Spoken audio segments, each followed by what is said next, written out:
Hey guys, I hope you are all enjoying the day off. Um, we still need to keep up. We're canceling class tonight, um, so I wanted to give. I got to give you two assignments. One's going to be like both going to count as homework classwork assignments. They're going to be two different ones that I'm going to give you, uh, but we need to keep going. So the first one is just going to be a read-only link that I want you to copy. This is what it looks like.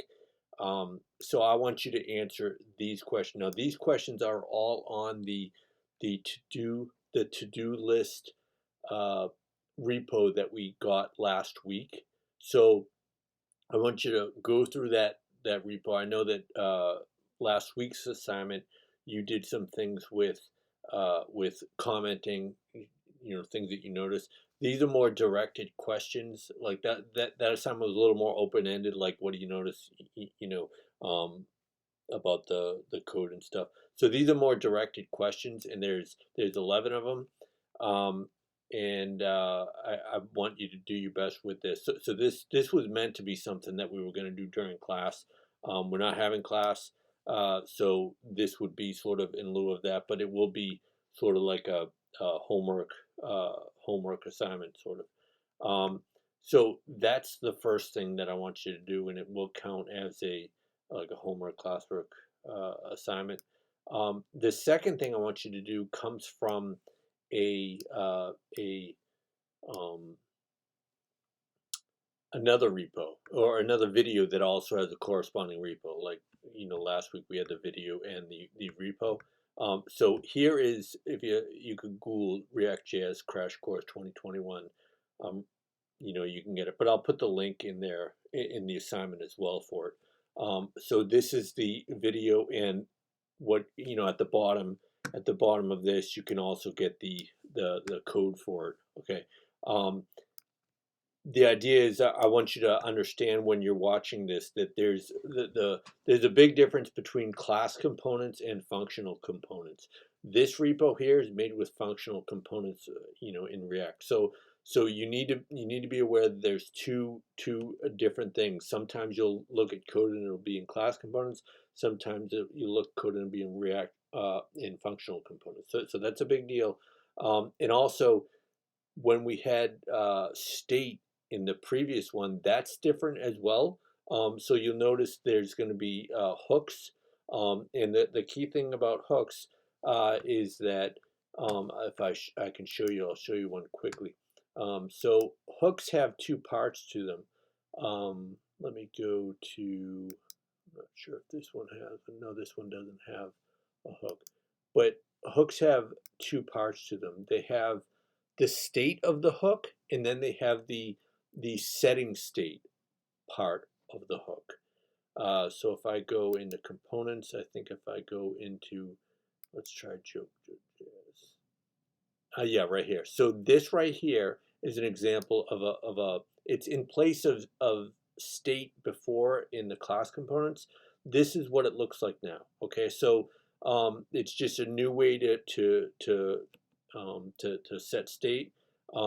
They have the whatever the state is, that would be the joke, and then the action to set that state would be set joke. Okay, so when you want to have a variable that changes throughout an app, you got to create something like this. It's called a hook.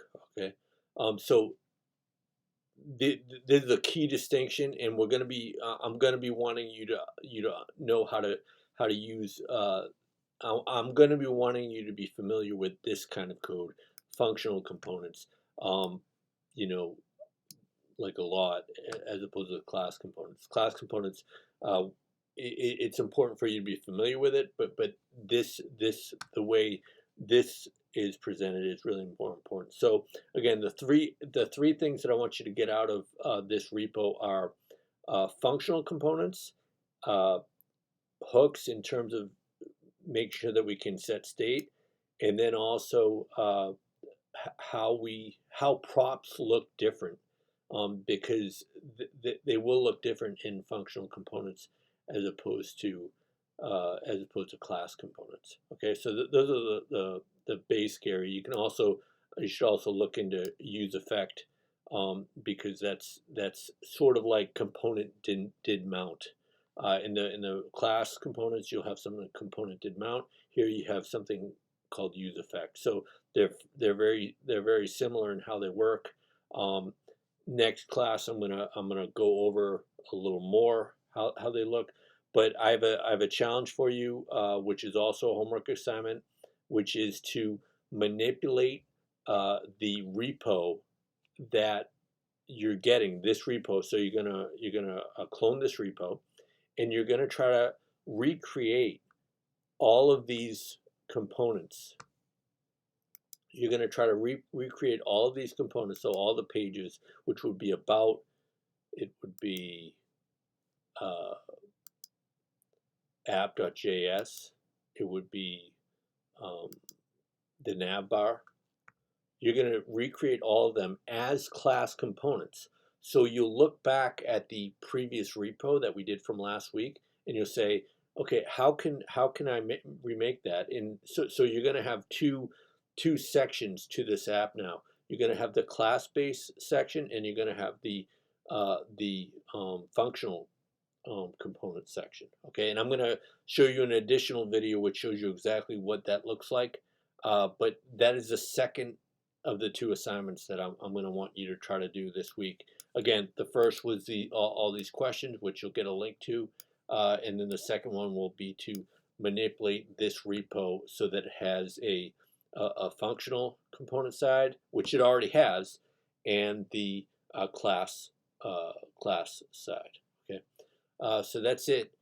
Email me with any questions.